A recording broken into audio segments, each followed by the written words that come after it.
전해드릴 이야기는 실화를 바탕으로 각색된 이야기입니다. 재미있게 들어주세요. 지금부터 할 이야기는 제가 첫 자취를 하면서 시작된 이야기입니다. 처음 자취를 시작한 건 취직을 시작했을 때였습니다.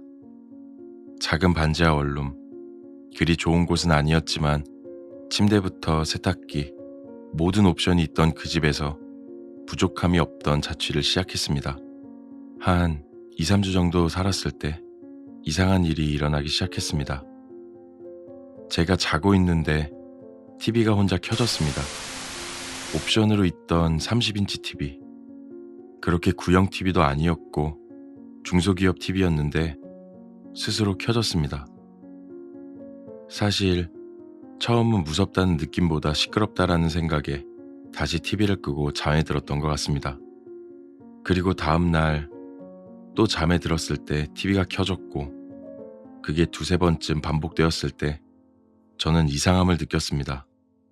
하지만 하루에 몇 번씩 켜지는 것도 아니고 잠들어 있을 때 꼭 한 번씩 TV가 스스로 켜지는 것에 대해서 이상하다라는 생각은 들었지만 귀찮다라는 생각도 들었기에 TV의 고장이라고 생각을 했습니다. AS를 부를 생각도 못했던 당시의 저는 그냥 그렇게 살아야 된다라고 생각을 했습니다. 근데 그 뒤로 잠들 때 한 번이 두 번, 세 번, 점차 켜지는 횟수가 많아졌고 간격이 짧아지기 시작했습니다. 진짜 망가질 대로 망가졌구나 생각을 했고 저는 잠들 때면 TV 콘센트를 뽑아버리고 잠에 들곤 했습니다. 그날도 그렇게 잠에 들었고 분명 콘센트를 뽑았다 생각을 했는데 TV가 켜졌습니다. 하지만 저는 실수로 안 뽑았나 보구나 라고 생각을 하고 다시 콘센트를 뽑고 잠에 들었고 다음날 아침 그 상태로 출근을 하고 퇴근을 한 뒤에 집에 들어오려 문을 여는데 TV가 켜졌습니다. 제가 문을 여는 그 타이밍에 말이죠. 너무나도 소름이 끼쳐서 그날 집주인분에게 이야기를 하고 금전적으로 조금 손해를 보면서까지 저는 자취방을 정리했습니다. 그리곤 근처에 있던 본가에서 며칠을 지내며 새로운 자취방을 알아보았고 방을 빼고 나서 2주도 지나지 않아 새로운 자취방을 얻었습니다. 이번에는 회사 근처 오피스텔을 구했습니다. 사실 이전에 겪은 일은 기분 탓일지도 모르고 제가 착각한 것이라 치부할 수도 있는 일입니다. 근데 이제 이야기할 일은 조금 다릅니다. 이사온 오피스텔에서의 첫날, 저는 혼자 짐 정리를 모두 마치고 늦은 저녁에 혼자 잠에 들었습니다. 그날 꿈속에서 오피스텔 문을 누군가 두들겼습니다. 저는 꿈속이었지만 꿈에서 깬 듯한 기분을 느꼈고 일어나 문 앞으로 다가가 누구냐고 물었더니 문 밖에 있는 사람은 1959년 3월 14일 김아무개라고 외쳤습니다. 한 번이 아니었고 몇 번 외친 듯 했고 저는 그 사람이 아니라고 했지만 밖에 있던 사람은 문을 계속 두들겼습니다. 저는 신경질적으로 문을 벌컥 열었고 문 밖에 서 있던 사람은 검은 옷차림의 남자. 저는 한눈에 그 사람이 저승사자구나 느꼈습니다.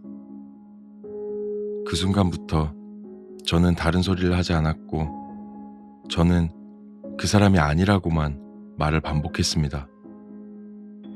제가 이사 오기 전 사람을 찾아왔구나 정도로 생각을 했고 그저 공포감만 가득했습니다. 저승사자는 저희 집 이곳저곳을 찾기 시작했고 저는 그런 사람 없다며 뒤를 쫓아다녔습니다. 제 말은 그저 무시한 채로 자기 할 일을 하던 저승사자. 그리고 화장실을 마지막으로 들어갔다 나오더니 침대가 있는 쪽으로 향하니 웬 잔치상이 차려져 있었습니다. 정말 빛이 나는 것만 같았던 음식들이 이것저것 차려져 있었고 저승사자는 그 음식 앞에 앉더니 제 말엔 대꾸도 하지 않은 채 그 음식을 먹기 시작했습니다. 저는 뒤에 서서 그 음식을 쳐다볼 뿐이었습니다. 기억에 남던 것은 너무나도 달콤하고 매력적인 향과 모습들. 저승사자는 저에게 너도 와서 먹으라고 이야기했습니다. 저는 먹고 싶지 않다고 이야기를 했지만 너무나도 먹고 싶었고 저도 모르게 다가가고 있었습니다. 저 음식을 먹으면 날 대신 데려가려나? 라는 생각도 들었지만 음식의 모습에 저도 모르게 이끌리다 저는 잠에서 깨어났습니다. 꿈을 깨고 나서도 너무나도 찝찝했습니다. 그리고는 출근길 부모님에게 전화해서 이런저런 이야기를 하다 1995년 3월 14일에 대해서 이야기를 했습니다. 이름은 기억나지 않았지만 저희 아버지는 저희 작은아버지의 생신이라고 저에게 이야기를 해주셨습니다. 저는 제 꿈에 대한 이야기를 아버지에게 해드렸습니다. 아버지는 덤덤하게 들으시고는 전화를 끊으셨습니다. 작은아버지는 그 전부터 투병 중이셨고 제가 꿈을 꾼 뒤 정확하게 이틀 뒤에 작은아버지는 뇌사 상태가 되셨고 저희의 곁을 떠나셨습니다. 정말 너무나도 생생하고 무서운 꿈입니다. 아직도 잊혀지지 않는 1959년 3월 14일 저희 작은아버지가 태어나신 날, 그리고 그 꿈에 대한 묘한 죄책감이 느껴지기도 합니다.